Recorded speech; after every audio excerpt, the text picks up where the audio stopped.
We, the president, myself, many of us are deeply concerned and troubled by the Supreme Court's ruling today. It, I believe, defies common sense and the Constitution of the United States. Good evening, ladies and gentlemen, and welcome to Punching Left. I'm your host, AJ Wilms, joined here with Mike Lauber. And my goodness, did you know, Mike, that your right to keep and bear arms is not even constitutional or has any common sense to it? Well, I hear that a lot when it's something the left doesn't like, that suddenly it's, the Constitution is flexible. They never meant anything to be permanent. Right. Yeah, that's what they always say. And Joe Biden said that too. What did he say? No amendment is absolute or something. Yes, no amendment is absolute. I've been seeing a lot of memes about that where it's like the Confederate guys and they're like, so you mean the 13th Amendment or whatever, or like women's rights to vote, or I mean, there's a lot of amendments that are kind of important to the progressive agenda or just to Americans in general. And it's kind of funny to hear like just because there is literally one or two amendments the left doesn't like, they just throw out the entire Constitution. Well, exactly. And it's not even like, because yes, there are certain elements of the Constitution where we do have to choose. Like one we've talked about a couple times is like protesting in front of the judge's house. Like, what is more important? Your right to a fair trial that's not doesn't isn't influenced by public opinion of a minority of people, or that minority of people's right to free speech. So yes, sometimes we do have to choose like which right is more important than the other, but it's certainly not something where it is written, shall not be infringed is pretty clear. Yeah, exactly. And this is something that I mean, this is kind of the big story of the day, breaking news. The Supreme Court, the thing that was being referenced by Kamala Harris there in the first slide. Future president of the United States, most likely, if Biden continues his mental deterioration, which it seems like that's going to be happening. You know, the case that she was referencing was a Supreme Court case that was decided just today, June 23rd, 2022, which said you can now bear arms in public. That is constitutional. Now, it's written in the Constitution pretty clearly. So although this is a victory, it should just be like acknowledged as the Supreme Court acknowledging something that's true. You know what I mean? Yeah, and what's at the heart of this case is specifically a New York gun law for concealed carry permits, where they had ridiculous requirements, like you had to prove the need to carry like beyond what somebody normally would, like either you're in a high risk business or you're getting death threats or whatever. But the problem is they still were not issuing these, and a lot of times it was for political reasons. Like Glenn Beck has talked about this a bunch of times, that part of why he left New York is he was getting constant death threats. Applied for a permit and they would not issue it for him. Yeah, even with clear it's a need. similar thing in California as well. Depending on the county, now the state law says you need to have a good reason to have a CCW in general, but some counties were going AWOL and they were just saying, like, the sheriffs were really cool and they're like, shall not be infringed, and they were, but in practice, doing shall issue. But the majority of California, or the majority of people live in California, a lot of them were saying you have to have an extended reason and proof. You can't just say I'm getting death threats. You need police reports, you need witnesses, you need evidence to present, and then it goes through, the whole bureaucracy. And at any point, if anyone says, now we don't think you should have it, you don't get it, you need fingerprints, you need background checks, psychological evaluations, all of these things just to bear arms. And in some places like San Francisco or LA, they just say, no, we're not approving anyone's, not a single, maybe a politician or something, but that's it. No normal person is getting a gun. Oh yeah, it's always the politicians. I've heard a lot of people reference like Chuck Schumer, who again's been like giving it all he has to pass this gun control legislation, but he himself has a concealed weapons permit. Same with a lot of these politicians. Isn't that insane? Chuck Schumer is my least favorite senator because, as we've talked about before, right, supports abortion in America, is against it in Israel, and then has a CCW in California, wants to disarm the American public. I can't believe how much of a hypocrite this guy is. It's like to the fullest extent. If you wrote this in a movie, people would be like, that's unbelievable. Like, we can't make a character this insane. Like, we got to tone it back a bit. But this is reality. Yeah, like the reality is these people are this two-faced and unlikable and will do whatever serves them while burning you. And that it is a pattern of behavior. It's not like one issue. Well, and see, the Supreme Court recently had taken up the issue of whether you can keep arms, which again, it's in the Constitution. Yes, you can keep arms. And what was this? Was this like Heller versus DC, where that was kind of determined that, like, yes, in your private property, you don't need to go through all these hoops to like own a gun. It's your house. You can have a gun and manage it however you'd like. But they never brought up the question in recent court history about whether you can bear arms. And the Second Amendment says what is it? A well-regulated militia. I used to have this memorized. I look silly. Mike, you probably have this memorized. Yeah, the right of the people to keep and bear arms shall not be infringed. Right. Yeah. So to keep and bear arms, it's two things: to keep them in your home, keep them in your safe, keep them for self-defense, but also to bear arms, to be able to go around with your firearm and walk around and have it on you. Now, maybe that doesn't mean open carrying a rifle into a school or something. Maybe that means concealed carrying. Maybe that does mean on public property you can walk around open carrying, or in certain situations you can open carry. But at the end of the day, there needs to be some leadway for bearing arms, even if there are some minor restrictions. And in places like California, New York, New Jersey, Hawaii, these other states, they were putting so many restrictions on that you couldn't open carry, you couldn't conceal carry, you couldn't do anything, you couldn't bear arms at all. And that's what the Supreme Court case was concerned with. Yeah, or I know there's so this is kind of like the culmination of several cases. So this is the Heller decision, a few years old now. There was another recent case in Chicago that they took the same thing, affirmed the right to keep and bear arms, and then this recent case with New York. But where this is really going to affect things is New York, Chicago, Washington D.C., and California, where right now the laws do basically criminalize owning a firearm.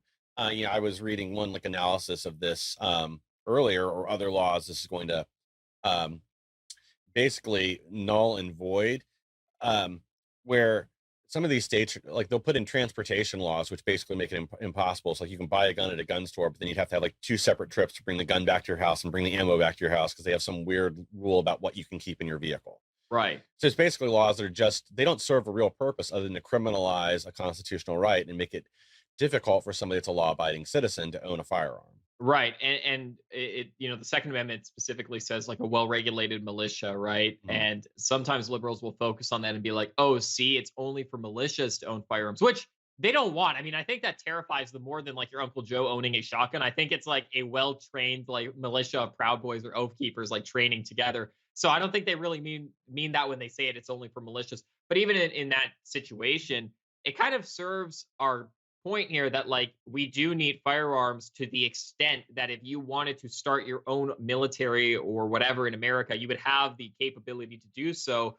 This was the case in another Supreme Court case, which was United States versus Miller, where they said you're not allowed to own sawed-off shotguns because the spread is so wide it can really only be used to hit like multiple targets, and it's a weapon of terror. And see, people will look at that and say, oh, there's proof that we can regulate firearms and we can say not this gun, not that gun, that one's too dangerous.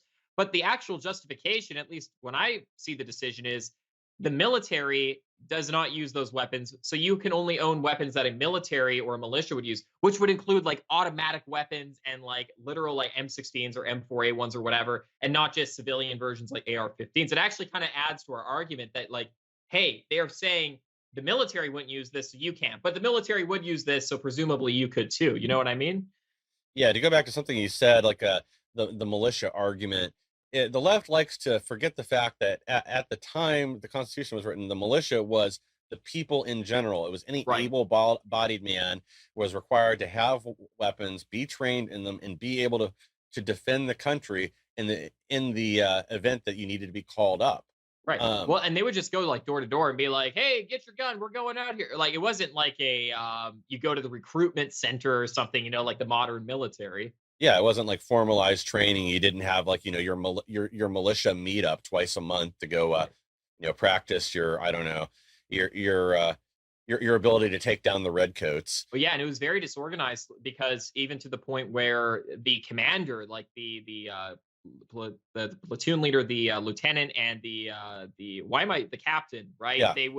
They would be in charge of leading their company and their platoons, and they wouldn't be assigned that rank by any higher power. It's just whoever organized the militia would have that rank. So Abraham Lincoln organized a militia or something when he was younger, and he was put into the role of captain. So he was in charge of all these people. But because he was so like incompetent at the military stuff at the time when he was young, he just went all the way down to private. And it wasn't because he was demoted. It's because everyone looked at him and was like, you're not a very good leader. Maybe this guy should lead. Very informal process. That's funny. Did you ever hear? There's a story where he's like, he forgot a command to like have everyone jump over a fence. Yeah. So he just said, everyone is dismissed. And then he went over and he's like, everyone reconvene on me, because he didn't know the command to cross. No, I hadn't heard that story, but I was watching something on YouTube a couple days ago. It's a channel that usually does like history and that type of thing. They don't usually get involved in politics. but they were reading journal entries from somebody because kind of similar to what you said, just somebody would be appointed to be in charge of the local militia.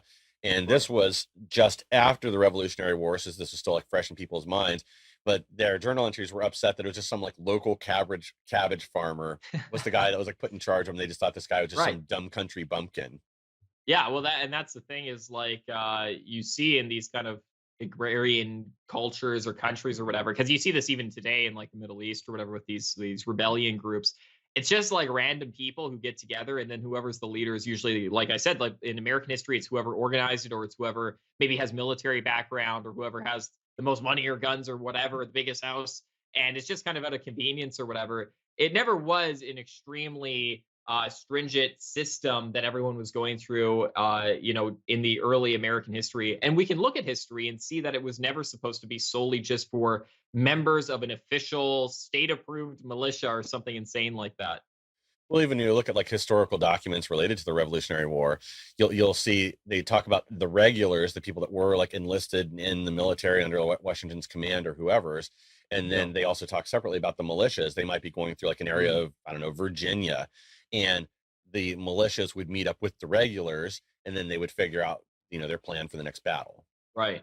Yeah, that's very fascinating. It's funny how distorted things get, because you can literally just look at history. I mean, back at the time of the founding, things were really crazy. I mean, liberals think it's like the Wild West today in like the South or in Texas or whatever. Dude, you read the founding fathers, what they were all about. They were signing like market appraisals for people, which are basically death warrants. Like, if you see this ship, you can shoot them down. They were giving civilians and merchants these like orders to like own cannons, like explosives, and blow up ships if they felt that it was necessary. Which is kind of crazy. It would be the equivalent of like the government today being like, hey, Boeing, we'll put like missiles on your aircraft, and if you see like another country's plane, just shoot it down. Don't worry about it, Well, our Congress did actually just reactivate some of the privateering laws to allow people to go after some of these Russian oligarchs, their yachts and whatever else.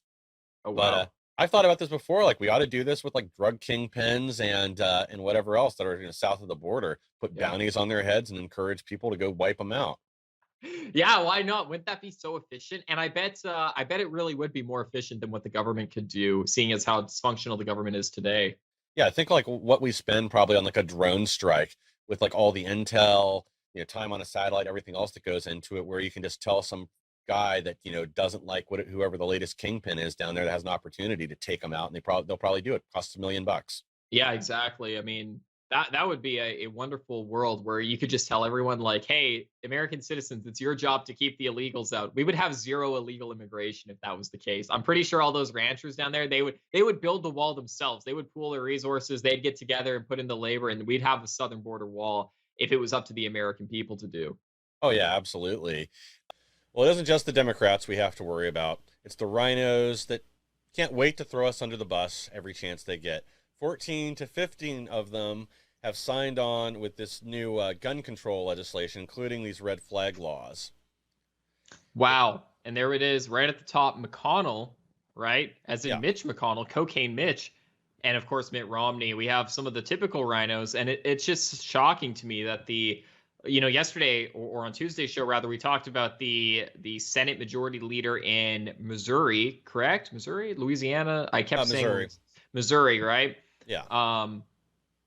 It was Missouri, not Mississippi. One of the red states. It was definitely Missouri. It was the Eric Geitens thing. Yes, with the Senate Majority Leader of the Republican Party in that state, in the state legislature. That person was disavowing a right-wing populist because of his attack ad. And now we have the Senate Majority Leader for the Republican Party in the U.S. Congress, Mitch McConnell, now advocating for more regulation and more what's the word I'm looking for here? More infringement. Shall really. Not be infringement. Yeah. Infringement on our Second Amendment rights. Yeah, exactly. And it isn't just it's federalizing these red flag laws, which are going to be abused. And if our side was smart, once this thing goes into effect, like, we need to be out there ahead of this. And Hunter Biden, any other dysfunctional Democrat or their family members, we need to be calling like local sheriff's department, filing things with the FBI, whatever it is we can do to use this law against them. We need to teach them a lesson, because they're going to be out there doing that to us. Just like parents Yeah, I mean, parents that are going after school board, anything. I bet there's going to be a rash of these. Yeah, absolutely. And you know that red flag gun laws will be abused, undoubtedly. And in fact, that's what the Senate Majority Leader in Missouri was saying. He had, what was it called, the police on Yeah, his called the state political troopers. on another fellow Republican because he's trying to enact a red flag gun law that luckily I don't think in Missouri exists, but if it did, it certainly would be enforced at this time on this person. And that was the intention of the Senate Majority Leader, is to take the firearms, take the right to self preservation and to protect yourself away from this person who's running for government as a populist, as a nationalist, as someone who's very controversial. And it's very upsetting to see the system being abused, even by Republicans against other conservatives. Yeah, and like this is the whole problem with red flag laws is there's no due process. It's just somebody calls in a complaint. Like with this red flag law as it stands now, because again, of course, they don't release the bill to the public until just before they vote to push it out of committee. It is there. This could be like an ex-girlfriend. There's a clause in it. I think they call it the ex-boyfriend clause. So it is like anybody that you've dated or been in a serious relationship with, because that's the way they phrase it, would be able to call in, report you, and then a judge could sign off on them just going in and taking your weapons without you having a chance to actually defend yourself in court or anything else. My other big problem with this, any kind of law like this, is there's no repercussions for people that abuse this. That if I file a false report on somebody and try to get their weapons taken away, they can't come back and charge me with anything. And this is, I think, a big problem a lot of times when we see like fake hate crimes or anything else. I think if you use the law against someone else, then maybe they ought to charge you with whatever the penalties would have been if that person had been convicted. So if you're calling it, a fake hate crime or whatever else, instead of just it being filing a false report, it ought to be the felony or whatever else that the other person would have gotten charged with. Yeah, and you saw that with Jesse Smollett, where it's like he was willing to let two people go to jail for a hate crime and like aggravated assault, hate crime, maybe attempted murder. Like, who knows what they would have charged these two people with? Because after Jesse Smollett, a person who called in a fake hate crime report, this was the guy who the saying, "This is mega country" comes from. He said two white guys came and beat him up and said, "This is mega country," and attacked him in the middle of the street for no reason. Yeah. The police caught two people, and he said, "Good, yeah, throw them away, put them in prison." And then they said, "Yeah, it's two black people, though. I thought you said they were two white guys, but these were the only two people we found in the area, and they were the people he used to like stage the event or whatever, right? He had these two actors, I believe, right, who he knew personally. So the cops caught the actors, right? Like they did the job properly. They found the two actual guys." And then after Jesse found out it was his friends or it was like these two black guys, he's like, "Oh, never mind. Don't press charges. Never mind." So he was willing to let two innocent, like, white people or like Asians or Hispanics or whatever go to jail. I guess he said it was white people. So two random white guys go to prison for like the rest of their lives, ruin their lives, totally innocent people, just so that he could get attention and fake a hate crime. And it's absolutely disgusting that, like, luckily he got sentenced, but what did he go to jail for? Like 30 days and then he got out? Oh, not even that. I don't think he even spent a week in jail. I think he was sentenced to 150 days in jail, claimed some sort of like psychological abuse or whatever.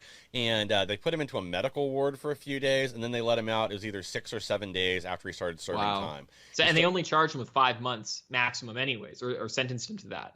Yeah, I know they greatly reduced the amount of time he could serve anyway. He did rack up some felony charges. Believe it or not, though, this jackwagon's out in the media. I think this was yesterday. He's out there saying he told the truth, that this was a miscarriage of justice and blah, blah, blah, that there's still two perpetrators out there and not the two brothers from wherever it was, Zimbabwe or Nigeria or wherever. Not the two people that actually helped him. So, if anybody needs to be red flagged, it's this guy, this escaped mental patient. Yeah, right. Well, and this is the same thing. I've heard the argument for like fake rape allegations too, where it's like, how can a woman, like this happened with the Duke lacrosse players, I believe, where it's like, or Mattress Girl, where it's like they just totally make something up, ruin this guy's life, and then want to have him put in jail for like rape. That's something that is one of the worst things you can be put in jail for. It's like rape and murder. Everyone knows that. That's usually the two only exceptions to what normal people would consider justified for the death penalty. And that's what this woman is accusing this person of. And then if it's like, "Oh, I just made that up, that wasn't true," it's like, "Oh, okay, well that's fine. Just don't do it again." You know what I mean? It's like, no, you should go to prison for like 20 years if you do that. If you try to purposely put someone in prison who's innocent just because of your own, like, whatever selfish reasons, and it's not true, you should have to serve that time. Exactly. It should go in front of the jury, and it should just change the penalty for it should be swapped to whatever it was the crime that you accused the other person of. And there does need to be some like things for like legitimate misunderstandings. Right. You know, you point to the wrong person, but and I would say common sense, but apparently that's not so common anymore. But we do need to have some sort of enforcement mechanism because you can't keep allowing this stuff to happen. I mean, like with hate crimes, there's more fake hate crimes than there are legitimate hate crimes. There's a hate crime shortage right now. I That's mean, so funny. it's insane. Yeah, well, was it? Did the FBI? They were looking like they were seeking out white supremacist attacks because they could not find like a single one in the last year to report on, and they need like one. They need to be able to say white supremacy attacks happen every year, and then there's like none happening. So they're like, guys, we gotta find some, and who knows, even if they find one, if it was fake or not, because how many of these fake hate crimes do people actually get away with? There's more fake ones than real ones. So, I mean, at the very, very, very least, they're getting away with like, they could be getting away with half of them kind of thing. You know what I mean? Yeah, like years ago, there's a book about this I've got that in the 90s, even then they were saying like 65 to 80% of reported hate crimes are fake. But again, it's because a lot of times the people that report them, they don't suffer any repercussions for, or it's little to nothing. Right. And again, like we're not talking about a potentially misunderstood something like the Bubba Wallace one. Like I have trouble believing an intelligent human being could mistake a garage pole for a noose, but let's pretend he did. So Right. we're not talking about charging somebody like for something like that, Right. but ones where it is just totally made up fake or they did it themselves. Like there was a woman in New York recently that was a Jewish lady that was spray painting swastikas on stuff and then got caught on a security camera. So like she should get charged. There was another Right. one recently with a lady running for office in Michigan, a lesbian that sent herself like I think it was like fake letters and other things. And once they do an investigation, of course they discover she was the one sending them. But again, like there's no repercussions. She did have to like drop out of the race, I think, due to embarrassment. But she should be in prison. Yeah, I saw one of those memes of like one of those in like the Bronx or whatever. There's a Jewish person trying to do like a swastika, and they're like they don't know how to do it, so they're like doing it the wrong way, and they stop, and it just looks like some weird like half square with like a line coming out of it. And they were like, oh, I don't know what to do, and they like ran away. But Yeah. there are I've seen a few cases of that, and it's funny how like incompetent these people are who try to do these like fake hate crime things. And Jesse Smollett was probably the most sophisticated one, and luckily he did get caught and got in some trouble. It was 7 days in prison or whatever. It's insane, but I mean that's better at least than like 99% of these people who commit fake hate crimes or make these fake false allegations. Yeah, like he should have served real time, and he should still have to. I know he's fighting having to pay back the 140 something thousand dollars in overtime the police department put into his fake investigation. But It's such a racist police force, right? That we spend hundreds of thousands of dollars trying to protect like black people just based off their word, not even like any proof, because this wasn't real. There was no proof of any of this. He just goes, "Hey guys, what did he go to the police with like the fake noose around his neck or whatever, or like it was a real noose, but he put it around his own neck. He walked into the police station with it still on, and he's like, "A white supremacist put this on me or whatever." yeah, well, I'd call it a fake noose. He had a string tied around his neck. At least he still had his Subway sandwich with him too. Yeah, that was the whole. I can't believe how like just ridiculous the people are who try to do these things. Like I guess it kind of shows like the most mentally ill people who need to be the victims that much they make up fake incidents. They are going to be a little crazy that they are going to slip up in so many different ways that it's kind of predictable, but still it's just laughable. Oh yeah, I mean it's attention seeking, but yeah, here on the screen, these are the direct lines for every one of these members of Congress, all the Republicans, the rhinos that are selling us out. Call them, bother them. I mean, don't be rude or anything else, because chances are it's going to be a staffer that picks up the phone, and you don't need to wreck their day. But we need to send a message before this actually comes up for a vote, because we have to peel off really all 14 of them. Yeah. I mean, we can probably count on a couple of Democrats to not get behind this, probably Joe Manchin. There's maybe a handful of others. But at the end of the day, it's the Republicans selling us out. It's Lindsey Grahamnesty and a lot of these it's the usual suspects. But there are a few on this list that I'm actually kind of surprised that signed on to this, especially, who is it? And sorry, I don't know the name, but like is a woman that's a senator in Virginia that a lot of people are actually surprised she jumped behind this. So and these are U.S. senators that vote, and so there's 2 senators per state, obviously, and in Texas it's Ted Cruz, and then the other one, I'm going to totally pronounce the name wrong, but he is listed on here. His name is the fourth from the top. That's Oh yeah, Cornyn, John. Yeah, John Cornyn. yeah, John Cornyn, right. Thanks for reminding me. That's kind of surprising. A Texas senator voting in favor of red flag gun laws, isn't it? I didn't know if he was more liberal or what, but it's Texas. I mean, come on. Well, he's been all about this since the beginning. Like he was one of the first ones to start trying to broker a deal, right after the Uvalde shooting.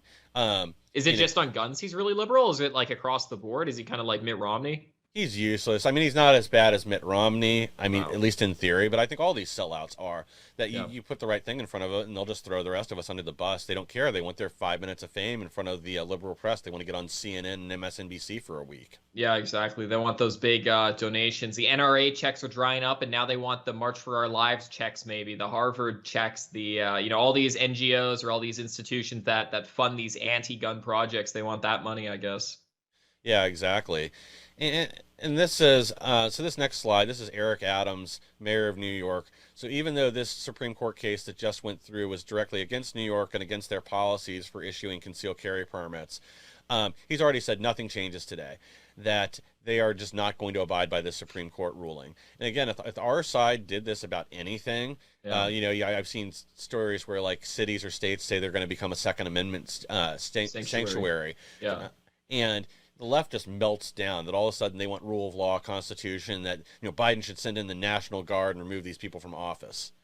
But you flip the script. Insane.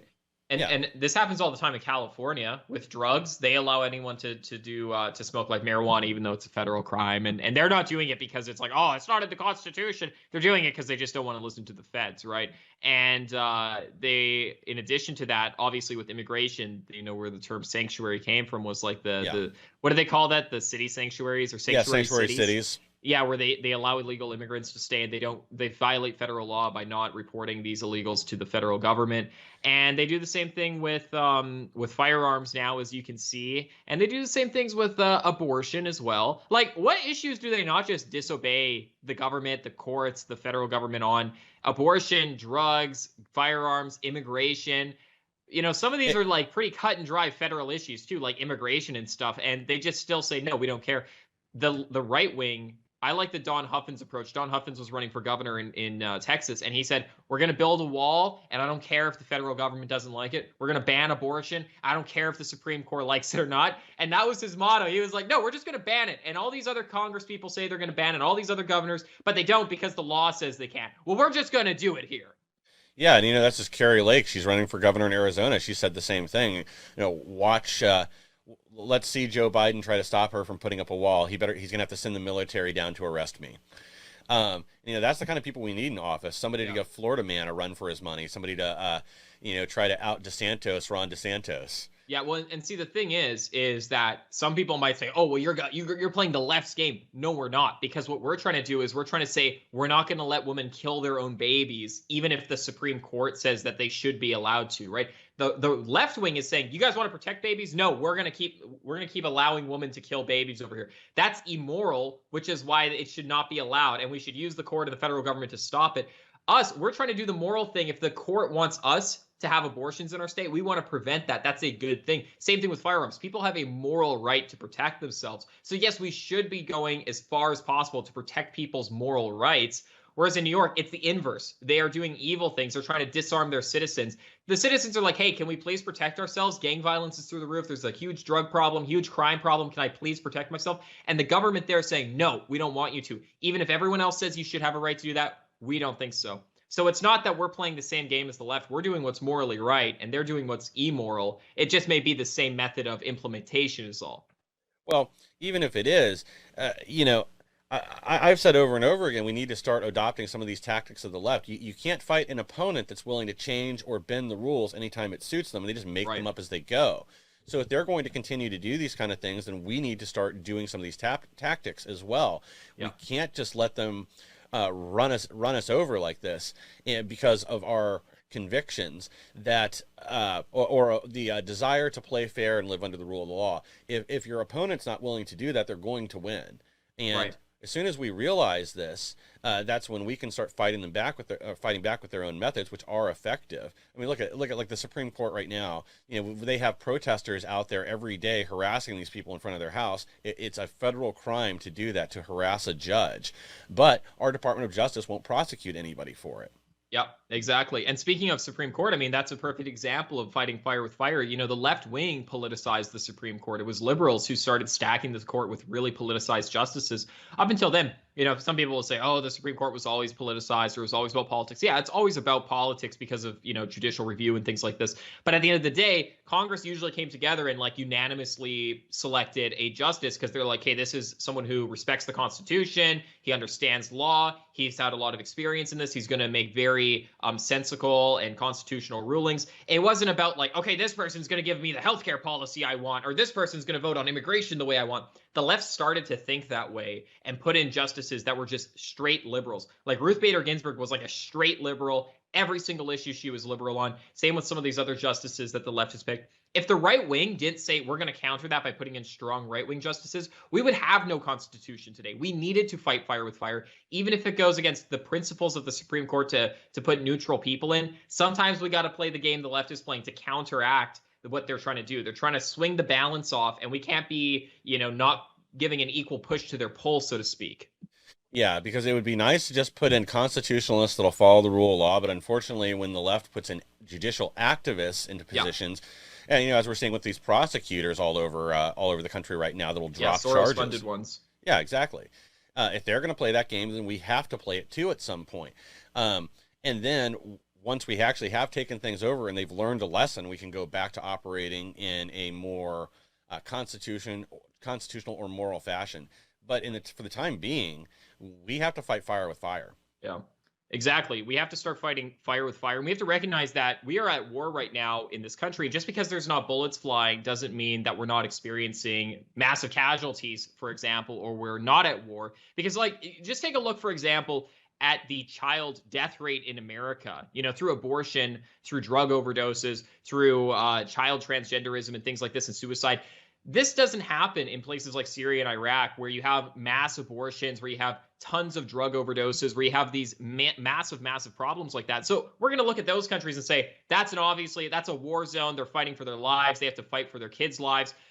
But at the end of the day, I don't know, is the death rate of children in America higher? Because, for example, for Black Americans at least, you're just as likely to be born as aborted Black in America. And that excludes all the drug violence and crime and all the other things, the suicide rate, all that other stuff.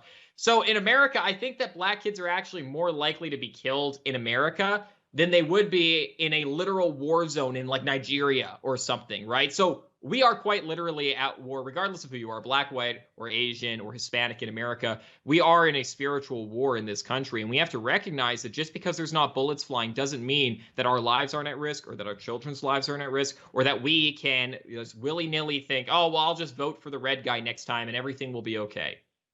Yeah, and you're right on about that, especially with drugs and other things right now that are affecting kids. Like I just saw yesterday that 75% of teenage fatalities right now are due to fentanyl or due to overdoses due to fentanyl.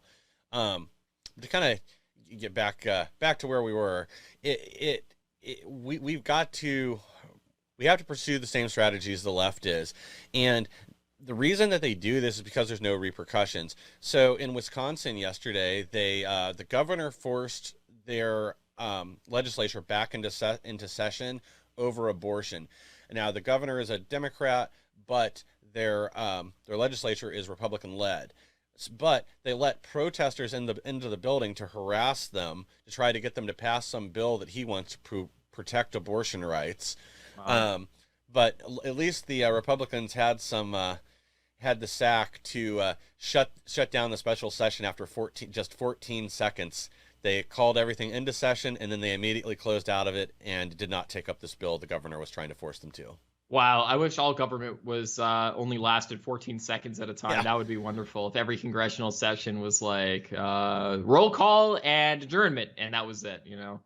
Yeah, but I guess my point is, again, you know, the left invades a state capitol, goes in there, directly harasses legislatures, but it's not an insurrection when they do it. It's only when you know, our side gets an unguided tour Yeah, and these people are clearly like inside too. You know what I mean? Like they are in there. They have megaphones. They have signs. And again, this is what I always say. Look at the signs they have. They're like pristine, printed out, mass produced, beautifully cut and beautifully made. They had a graphic designer make this. They mass produced them. They have matching megaphones and signs. This is a funded event. This isn't grassroots. This isn't a bunch of women that said, hey, everyone, let's go protest abortion. I'm going to make my own sign. Oh, me too. If you go to a right-wing rally, you see like cardboard signs with like people with markers drawing on them, and you know it's like an organic, authentic thing. Left-wing protests, they are Soros funded. They are funded by other NGOs. They're funded by all these different shadowy individuals and groups. And you know this because you take a look at the uniformity of these people. You look at all of them are wearing the same clothes with the same signs and the same equipment here. It's pretty indicative of the fact that this is all funded and imposed onto us. Yeah, and if I'm not mistaken, those bands off our bodies signs, those kind of hot pink ones that are there in the background, those are made and distributed by Planned Parenthood. So Oh, again, really? yeah, so there's money out there Yeah. again, like people pay for this. And when you see it on the right, like yes, there are obviously some like printed signs or banners that people have, but it isn't the same way. Like there isn't a large organization or Yeah. corporation that's out there funding this and giving people like time off work to go to a protest or whatever Well, else. and it's not this coordinated either. It's not like, people have Trump flags because they buy them from like whatever Trump.com, and you Yeah. see a bunch at a rally, but that's not the same as like Planned Parenthood, getting a large donation from a left wing like internationalist globalist, and then using that money to mass produce signs, sending someone and paying them to go to an event, hand them out, telling people what to say and where to stand and what to do. And that's what happens at all these left-wing rallies. Start to look at this, whether it's a BLM rally or one of these pro-choice ones or an Antifa event. They're always in uniform. They always have the same equipment, the same sayings, the same slogans. They're all unified because it's coordinated. And my point in this is one, like, so yes, there's a lot of money behind the left wing, and it's being pushed. This is not grassroots. It is a mass Yeah. of people that is being coordinatedly pushed onto us. But two, and more importantly in this case, what was January 6th but a bunch of patriots who were, storming the Capitol, right? The unguided tours, you say, Mike, and it was completely uncoordinated, but yet we're told it's an insurrection. This is 100% coordinated, which is why I went on that big rant about how we know that. And yet it's not looked at the same at all. Do you see what I'm trying to say here? Yeah, like this is definitely AstroTurf. There was a plan in place and everything else. Whereas we're spending millions and millions of dollars putting these J6 hearings on TV right now, which nobody's watching. It's actually, interestingly enough, the polling data is showing it's convincing more people that this was a Fed operation than this was a real insurrection. They're actually like losing support now that they're airing it. That's so funny. Yeah, so I'm sure they're about to like recast it, repackage it, and rebroadcast it again, Right. Like, Right. But, and see, that's like kind of my point is like you had like a crowd of people who went into the Capitol versus this, where it was actually coordinated beforehand, where they actually were given tools to assist them in doing this. You know what I mean? Like there is a big difference, and it's so disheartening to see that it is, and it's predictable, but still disheartening that this isn't being covered in the way it should be by the media. Yeah, and if there was any coordination on J6, it was almost certainly the FBI, not the Right. people.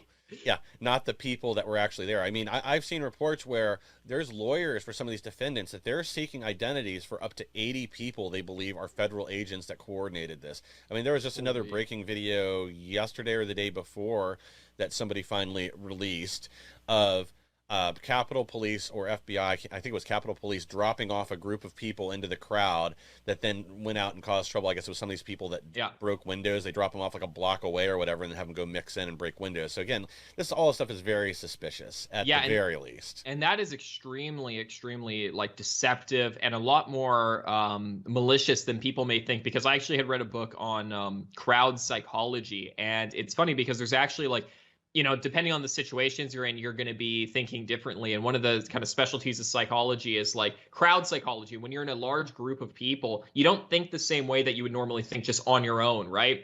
So what they do is what they call them instigators. And this is what governments have done all throughout history.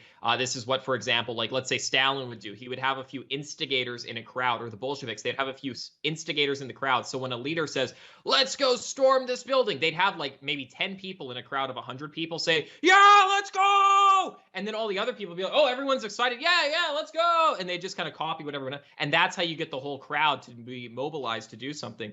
So instigation is like, this is a science. Like it's been studied in psychology and sociology, and the government, probably the ones who funded a lot of this research for whatever reason, are now using this research and knowing how to manipulate crowds. They're putting instigators in to say, hey, everyone, let's go riot in the Capitol. Hey, guys, watch me break this window. Psh, here, now you try. And then they try to get the crowd to do it. It's almost like a sort of entrapment because they're using the psychology of people and manipulating them to try to do something that they wouldn't otherwise do. Yeah, and again, this is a tactic we saw with the BLM Antifa riots over the summer, where I remember there's a video of people on bikes. They're kind of going out ahead of them, coordinating and going basically picking a path for everybody else to move down. They're figuring out like where there aren't police barricades or other things. Or there's another video of people, breaking windows at shops right before the crowd gets there to kind of encourage them to go in and loot things. Wow. But whether that's a federal effort or not, or whether that's Antifa's organization, I don't really know. I've heard both. It doesn't need to be like the feds in that case, because all, the whole point being is like crowd people, when you're in a crowd, you act differently. And there is a science behind this, and there has been research on this. So NGOs, government, whoever, and in the case of January 6th, it was pretty clearly the government, right? They have instigators is what they're called, and they motivate the crowd to do one thing or another. It's like Mike said with the bikes. They, just by simply saying, let's go this way, everyone would be like, okay, let's go this way. And you move like 1,000 people one direction just because one person moved that way. It's funny, we hear about the heroic cop in the Capitol who was like leading them the wrong direction. The entire crowd was led that direction, and not one person went the other way. Because when you're in a crowd, you just follow what the mob does or whatever. You don't do your own thing. Yeah. And that's what makes it particularly disturbing to me, is the government was trying to get these people brought up on sedition charges when they otherwise would not have done that if the government was not pushing them to do so. They were psychologically manipulating these people, trying to get them to go to prison forever. Yeah, exactly. And that's again why, I've been thinking about something a lot over the last couple of weeks, that when our side does assume power after these 2022 elections, we ought to leave a lot of these rules in place for a year. We ought to use them to our advantage. Yeah. Start going after the left with them. Same with like Nancy Pelosi, like the way that she's running the House of Representatives right now and stripping people of committeeships and everything else. We just leave her rules in place. Call it the Pelosi doctrine. We ought to use it for a year, and then when they're crying, coming back to us because they're desperate for some power again, that's when we can talk about maybe giving them some committeeships or other things. But they're going to have to give us something first. I don't think the left understands what negotiation is, right? They think negotiation is the right caves and gives them part of what they want, and we get nothing in return. So again, we need to employ these same tactics on them. Right. And it's like, whose fault is that? A lot of the time when we cave, it's just because we have weak leadership. We have people like Mitt Romney. We have people like now Mitch McConnell who are just bending over backwards to appease the left and to get their attention from the media and for all these other people who hate them. And it's very disappointing to see them chase after the approval of all the people who hate them, because they hate them and they're not going to change their mind just because you did what they want. And that's how the left does view negotiation, because it works that way. Exactly. Well, we're running on a theme today, and that's people that sell out other people, whether it's the Republicans, conservatives in the Senate, or Dr. Oz. Now that he is won his primary after it went through the courts and everything else, because all the voting shenanigans in Pennsylvania, he's now dropping the Trump and Make America First banners and imagery on his website. So this guy's already showing his true colors. Yeah, he was already somebody that we needed to be concerned about anyway, because again, there's somebody that supported transgenderism in his past. This is somebody, he served in the Turkish military. He's a dual citizen. This guy's got a lot of red flags. Yeah, that's strange. Yeah. So now he's dropping all the Trump and Make America Great Again and America First imagery from his website. He's trying to move to the center. Always fails. There has never been in recent American political history. Well, I guess there was Joe Biden. That was pretty big. I was going to say there's never been a moderate who wins. And it's like when you start saying to people like, hey, Republicans, I know you were motivated to vote for me, but I'm not really going to do what you want. I'm just going to do nothing. That's not really appealing to anyone. Maybe you'll pick up a few moderate votes, but you're going to lose a lot more of like the base you're going for. And yeah, you're right. I mean, this guy had 70 plus tweets about Trump in like, what was it, like the last year or something? And then as of like the last few months, zero. He's not talking about Trump at all. He dropped all the Trump imagery. As you can see right beside Mike there, it says Trump endorsed. That was a banner of his or on his website.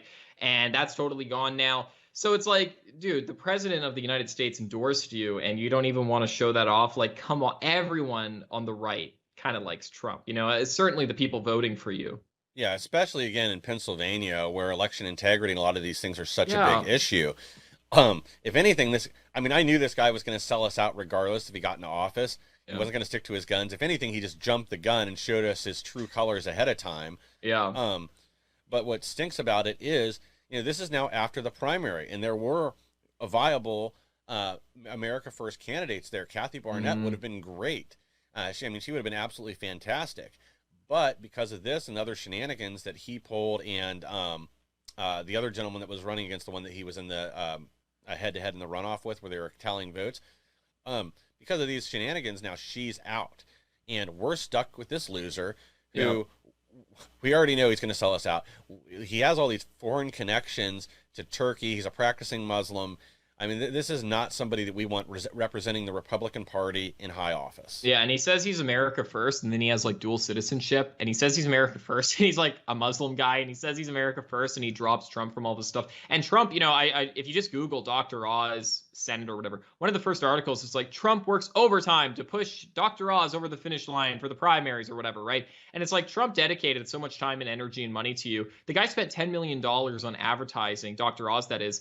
So it's almost like a pay-to-win thing with no loyalty whatsoever, and it's so upsetting that we did throw aside actual America First candidates that could have been running for this bozo. No offense, Oz, if you're watching. I'm sure he is. Dr. Oz, big fan of the show, watches every night. But you're kind of being a bozo here, man. You gotta shape up and be actually America First. Yeah, and I mean, I don't think he can. I think this is him showing us his true colors and what he really is. Right. And not all of Trump's endorsements have been great, but this is one that people have been calling out from the beginning, that this was a mistake. And now it's just proving everybody else was right and that Trump got this one wrong. Yeah, absolutely. And it's upsetting to see like how many people have like betrayed Trump during the course of the last few years, because how many times has Trump helped somebody out in government and all of a sudden they turn on him immediately? I mean, look at Mike Pence. Pence was like, no one knew Mike Pence before. Yeah. He was vice president of the United States, and Trump brought him there. And Trump absolutely did not have to. He could have picked anyone and won the presidential race. He didn't need Pence to win at all. He didn't, need the extra few votes and the super, and it's like people have said, oh, well, he needed the strong Christian votes in the Midwest. You don't think that would have went red anyways? Like Trump did not need Pence. Trump made Pence. And then what do we get? Pence totally backstabbing and betraying Trump, probably more than anyone else has. Yeah, exactly. And then continuing to do it going forward after January 6th with statements he's made and talking about running against him and everything else. And you're right. It's been other people too. It's, Governor of Georgia is another great example. Trump really pushed him over the line to get elected to begin with. But there's numerous candidates or representatives in the House and other places that Trump's backed and supported. And sometimes it is unpredictable. You don't always know. Somebody could have had a good record leading up to that point, and all of a sudden they turn into a turncoat. But I do think some of these are predictable, and these are unforced errors. These are mistakes Trump didn't have to make. Yeah, and it's upsetting to see that we do get stuck with people like Dr. Oz now. But there are people, believe it or not, that are still even worse than Dr. Oz, like our friends over in the Democratic Party, such as Mr. Joe Biden. And why don't you tell us a little bit about this slide here? Yeah, this is just kind of some warning signs that I've seen over the last few days. Chinese manufacturing orders declined by 20 to 30%, according to shipping providers. So this is a sign that we're getting less goods from China. There's less orders. Demand is sinking, which means our economy is retracting. Also today, there were several big banks and a few tech companies are either limiting hiring or already prepping for layoffs. So this is no bueno. I mean, everybody knows how bad things are. Food prices keep skyrocketing. You can't get a lot of things at the grocery store. Gas is over $5 a gallon through most of the country. It's up to as high as $7. Yeah, stock market is down below where it was when Biden took office. I mean, none of this is good, and it's all converging at once. Yep, and I'm just, I've been getting a few ads for like jobs and stuff, and I'm kind of happy that, there are jobs that are going around still. But I think you brought this up the other day on the show, Mike. Maybe we spoke about this in private, but you were saying how when the inflation really kicks in and cost of living really goes up, that's when people have to start getting second jobs. That's when unemployed people have to start working, Yeah. and the pressure goes on, like maybe college students. And then when everyone floods into the job market at once, then there's no jobs at all for anyone, and things can get much worse. So things are getting bad in like all areas, like you said. And then there is still, believe it or not, even a little bit of wiggle room for things to get worse than they already are. Yeah, I think there's always room for things to get worse, no matter like Yeah. how bad they are. Yeah. But people And you are know what's catching on. crazy? Things can get so bad, like so bad that like the dollar just collapses and like it's totally worthless, and we go back to like trading, and then things would be good again. If we there, then the Fed like it like falls apart and everything. No one acknowledges USD is real, and we just go like, hey, I'll trade you my water bottle for that banana or whatever, right? Yeah, the ballistic wampum, or alcohol, tobacco, and firearms, the currency of the future. Right. Yeah, exactly. But yeah, I mean, Biden's paying for it in the polls. Recent Civics poll has him at a 32% approval rating, with almost 60% disapproval, 59%. And this is an average. I saw a Real Clear Politics average of 34%, but 36 was what's been reported recently. He's kind of hung at that number for a little while now. But things are still trending down. And we've talked several times about the Democrats losing Hispanics. Well, they're losing the Asians now, too. Democrats are losing ground with the fastest growing political bloc, Asian Americans. And in several cities, they're saying, like San Francisco and other cities that do have a larger Asian population, that this isn't so much going to affect the Democrats at a national level, but this could cost like city council seats and other things, which are where they're using to enforce policy, in local elections. And, to put this in context, I believe, according to The Independent, I don't know if this is forever or just in the year, but I believe Trump's lowest approval rating ever was at like just about 40% or just under 40%. Biden's at, what'd you say, 32? And I'm Yeah. trying to find Biden or Obama's right now, and it looks like his was in like the 40s too, for like the lowest approval rating he had throughout his entire like 8 years. Yeah. It looks like it was like 47% ish. I think that's the lowest one here.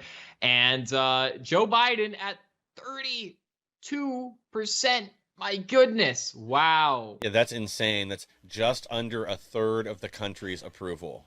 Wow. And, he wasn't even elected for being popular, and we all know this. And it's kind of unfortunate that, one of the criticisms people will make about the, first past the post systems, or like the plurality systems in places like Canada, or I believe we have a first past the post system, but in places like Canada with like proportional government, is Justin Trudeau was only elected with like 30% of Canadians actually voting for him. But yet now he's the prime minister of all of them. He rules over all Canadians, but only like 30% voted for him. And people always would see in America, at least the president you pick, half the country has to like vote for him or whatever. But then with Joe Biden, it's like, well, maybe half the country voted for him, but when only 30% approve him, I think we're almost in the exact same situation. Yeah. I don't know what you're talking about. I mean, this is the most popular president in U.S. history. You got 81 million votes. That's more than Barack Obama. 81 million people said, I am leaving my house today to go to the voting poll and cast one ballot at a time. Yes. Ballot. Only one ballot. Only. Never more than one. Exactly. Doesn't matter who's been arrested. It's only one. This is a great Photoshop of Pelosi, is that, and Joe there. Yeah, it looks like she's having breakfast. Yeah, just like her husband, who's probably driving drunk, as he was recently arrested for a DUI in California. Yeah, it could be. Apparently, they're not going to pursue the charges, it sounds like. Well, I think we have more news here on Mr. Biden. And what is this all about here? Yeah, so this is kind of an interesting story. This goes back a little while. I hadn't heard much about it, and I almost forgot about it. But yes, Biden is hiding his plan to rig the 2022 midterm elections. There was an effort, or still is an effort underway through the White House to push 600 different government agencies to see what they could do to help election turnout.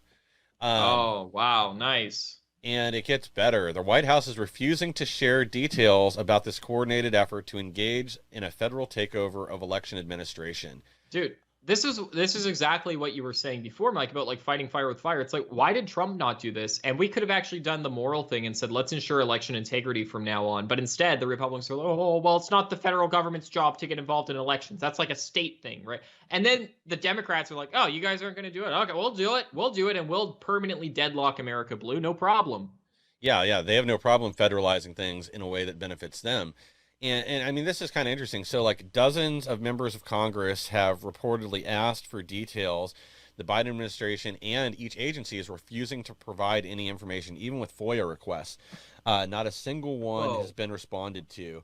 All signs, sorry, I'm leaning in because it's really small on my screen, it's a coordinated effort to keep the public in the dark at least until after the November election. So they will not release any documents until after this election.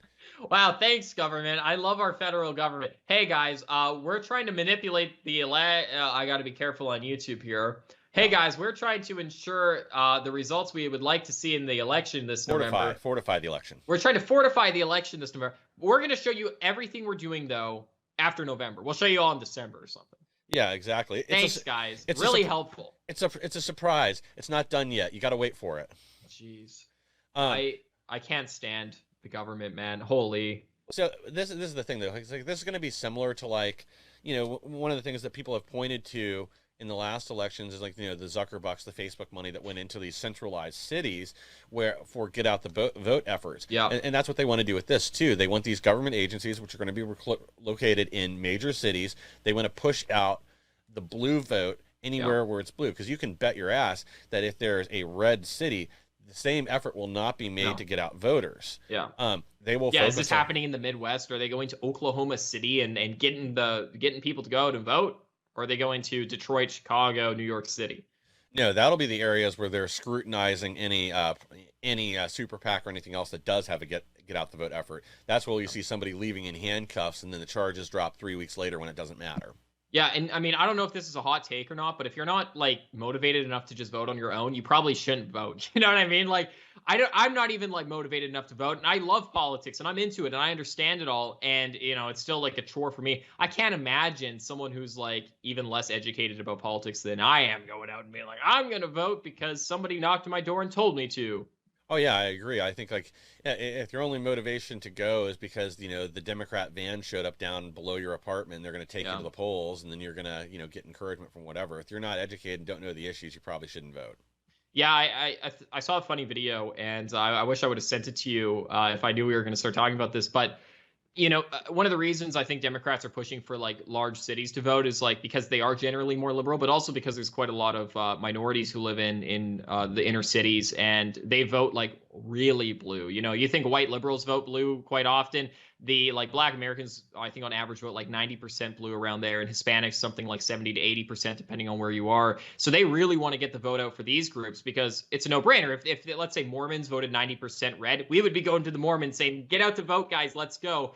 And I saw this funny video, and it's all these, like, gangster guys. It's like this crowd of like 10 black dudes, and they look like gangsters, and they're talking like with all the slang and stuff. I sound like super, like, white talking about it, but they're like, yo, what's good? And then someone asked them, like, one of their hood brothers is like, so who did you guys vote for? Who did you guys support? And they're like, we didn't vote, but we're for Hillary. Yeah, Hillary. We don't really like Donald Trump. And then they start talking, like, all intellectually, but in, like, the ebonics and everything. It's very very funny. It's a video from, like, downtown Chicago, but it's kind of funny that you have, like, inner city individuals who are, like, talking about politics, and they're talking about how cool Hillary Clinton is. And I'm like, you guys were just talking about, like, selling drugs, and now you're talking about, like, the merits of foreign policy with Hillary Clinton. Like, I don't know if you guys should be voting. You know what I mean? Yeah. Well, they may not want to push that inner city get out the vote effort now. I mean, Hispanic support for Democrats is below where Biden's support is. I mean, it's down in the 20s now. I've seen 29 and 27%. It's collapsed. It's lower than any other demographic. Wow. And same thing, Trump got 14%, I think, of the black vote nationwide average, and we're seeing a collapse there too. I mean, the Democrats are still going to win the majority, but in a lot of cities, if you talk a shift of 5 to 6% of just the black vote, all of a sudden things are unwinnable for the left. Yeah, right. Exactly. And, and to be fair too, it's probably like, I don't think, it's not even just like a racial thing. Cause I think if you had like a lot of white, like trailer park people, you might Yeah. not want to like go to them and be like, they're just like, I just finished shooting squirrels with my gun. And it's like, oh, and who would you vote for? Well, I think that, Mitt Romney has a fantastic approach to foreign policy and the Israel-Palestine conflict. I would be like, I don't know if you really know that much about politics, bro. I don't know if you should be voting. But I mean, we'll take the vote. I'm Republican. If you're voting Republican, yeah, get out the vote. But in my mind, I'm going to be like, you probably shouldn't be voting. You know what I mean? Yeah. Well, unfortunately, that's again the policy the left has used for a long time, is drag out these dumb voters that are uneducated just to flood them with numbers. Yeah, but I mean, and some people think that's a good thing, though, right? Some people say, well, democracy is just represent the people, even the dumb people, so they should vote. I think that when it comes to politics, you should have like people who are informed voting. And this is what the left will say. They say we need to make sure there's no fake news because you can't participate in democracy if you're not properly informed. Well, there are people who are not properly informed voting today, and that's a bit of an issue. Not saying we have to take people's rights away or anything, but what I am saying is that we shouldn't be pushing uneducated people in regards to politics, that is, to go out and vote if they don't understand what they're voting for. You know what I mean? Yeah. Well, the other problem is defining what is and isn't fake news. I mean, look at all the fake stories the mainstream media has pushed for years. I just saw the Washington Post had to take down 20 some odd articles because the lady just made up the sources, made them up out of thin air. And really? Yeah. This just happened a couple days ago. Or, Taylor Lorenz, same thing, just make stuff up. That is one of the most insufferable people I've ever seen. I saw her on Twitter, like crying about something the other day, and it was so annoying. I don't remember what it was, but it was one of the most annoying things ever. And speaking of very annoying, I don't know your take on this, Mike. I'm not a fan of the jewels. I'll let you explain this slide here. But are we running low on time? I kind of lost track of the time. Is this going to be our last slide, or do we have more to cover? I think we got at least one more after this. Okay. Yes. So because the Biden administration can't help but like piss off as many people as humanly possible, they're now going to ban jewels and jewel pods, and this will probably spread over to other similar like vape devices. A lot of people use this as a way to like quit smoking, or but I guess their argument is the FDA is saying it's too accessible for children, and we just don't know enough about the product.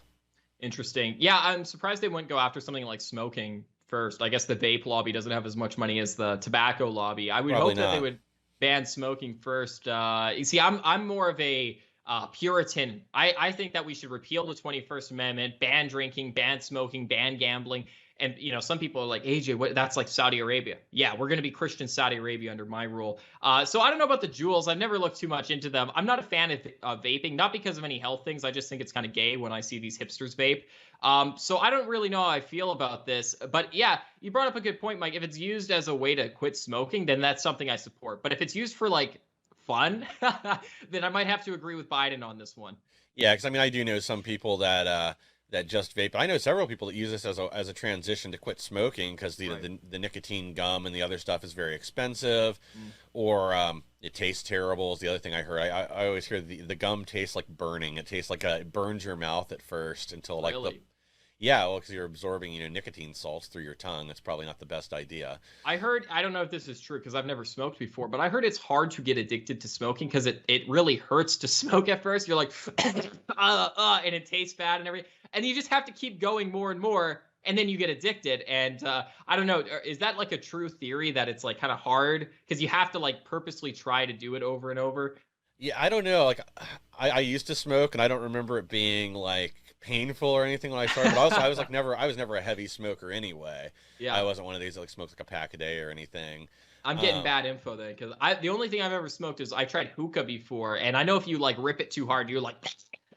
Yeah, that'll like chokes you. Yeah, and I just imagine that's what smoking is like. It probably is. But yeah, I don't know. I just think again, it's unnecessary regulation. That's kind of the bigger problem I have with it, and going after something that, who's out there like protesting in the street over people that are vaping or jewel pods right now. Yeah, it's kind of an odd, out of the blue kind of policy. But then again, like, I said earlier, like the tobacco lobby, who knows if they actually if the tobacco lobby, if this was about your health, they should obviously ban smoking before like vapes or jewels or whatever. But instead, they're taking out the competition. Isn't that interesting?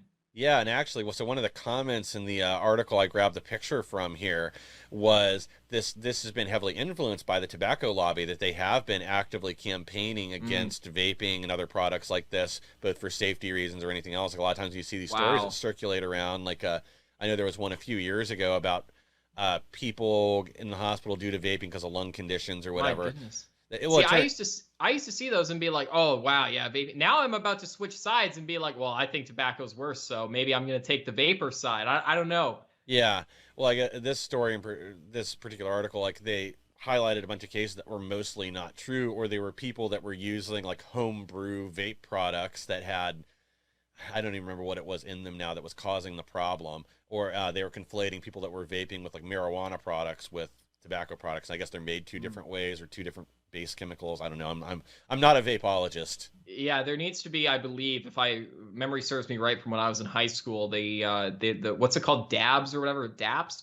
You Yeah. need to burn the marijuana, like the THC oil, and that requires a special part to burn it, I think. So you do have to get either a modification or its own dedicated, like your own dedicated pen or vape or whatever to smoke marijuana products, I believe, or like dabs or THC related products, if that makes sense, as Yeah. opposed to the liquid you normally put, like the vape juice.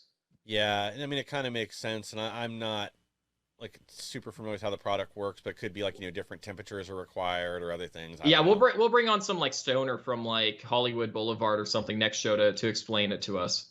I got the perfect candidate. I'm on it. And this is our final story here. Why don't you explain this last one to just further illustrate the clown world that we live in? Well, Texas has some explaining to do.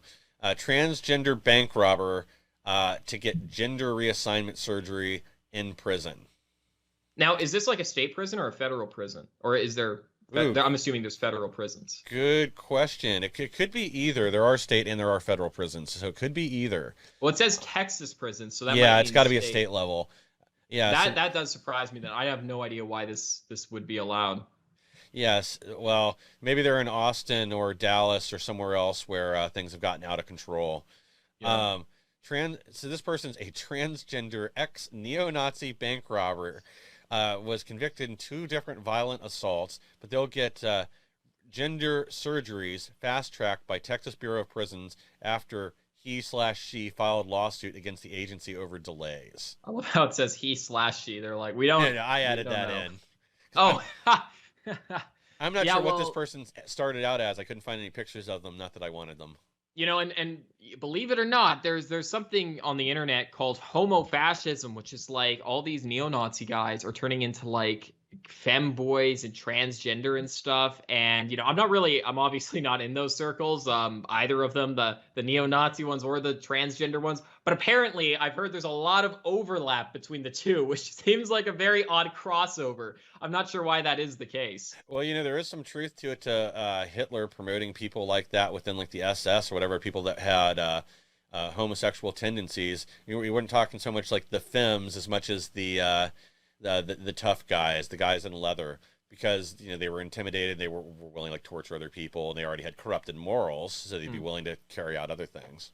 Interesting. Well, yeah. So, I mean, Texas is obviously the Wild West in a lot of ways, but apparently, even with its gender reassignment surgery for former Aryan Brotherhood members or whoever this was. So, Yeah, I mean maybe it's the other prisoners performing the surgery, and it's just going to be then that would be insane. I mean, could you imagine? That would be a sight to behold. A bunch of Hispanic and Black and Nazi guys in a prison being like, "Hey, yo, ese, let me help you out with your transgender surgery." You're like, "Hey, yo, yes, brother, here, take the scissors. I'll snip hold them snip. down."